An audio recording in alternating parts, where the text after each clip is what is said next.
"Sir, shut off that junk right now," Officer Blake barked, her hand hovering over her holster as she stepped toward the old man on the beat-up motorcycle. Her voice was sharp, condescending, like she had been waiting for someone to flex her badge on. The man said nothing.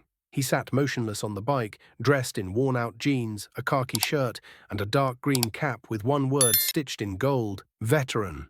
His hands rested gently on the handlebars, not flinching, not intimidated. She scowled. "You can't just drive that trash on a state road without a license plate or registration. Step off now." Still no response.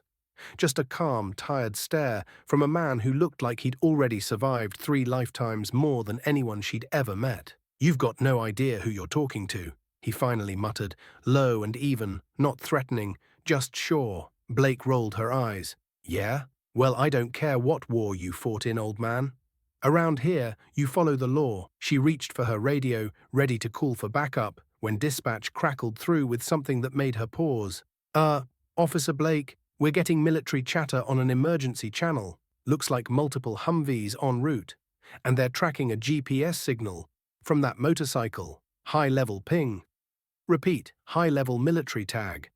Blake hesitated, her eyes flicking back to the old man. "Military?" she muttered. "This bike?" But before she could speak again, the ground began to rumble. Dust kicked up on the horizon as an entire convoy rolled into view, 16 Humvees in perfect formation, roaring down the road like a war zone on wheels. At the front, a matte black tactical jeep slammed to a stop.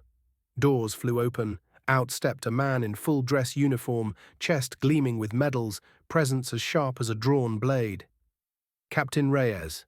He moved with authority, eyes locked on Officer Blake as he walked past the soldiers lining up in formation on both sides of the road.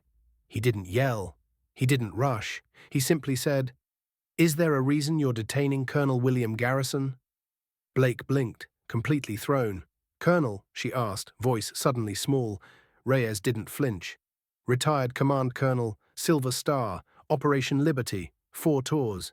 He's the reason we're not speaking Russian right now." Blake stepped back instinctively, her hands dropped away from her belt. "He wasn't showing ID. I didn't know." Reyes narrowed his eyes. "That junk motorcycle you disrespected is a Department of Defense prototype. AI-guided, EMP-resistant. One of only 3 ever built. And the man riding it, he helped design the tech that's still classified." The officer looked over at the old man again. Garrison didn't gloat. He didn't even smirk. He just slowly kicked up the stand on his bike. "I ride this every year," he said softly, "on the day my son was killed in action. We built it together. He never got to ride it. I do it for him." A silence settled over the road.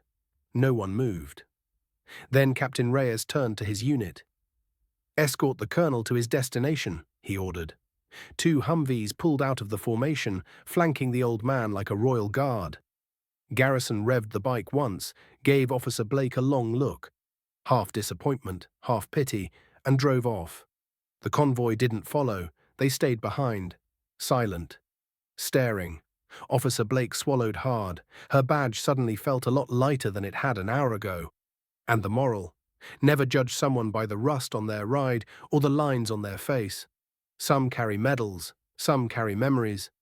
But the heaviest thing anyone can wear is sacrifice. Garrison didn't need to prove anything. His story rode with him. All he had to do was show up. Before we end this story, let us know in the comment, where are you watching from?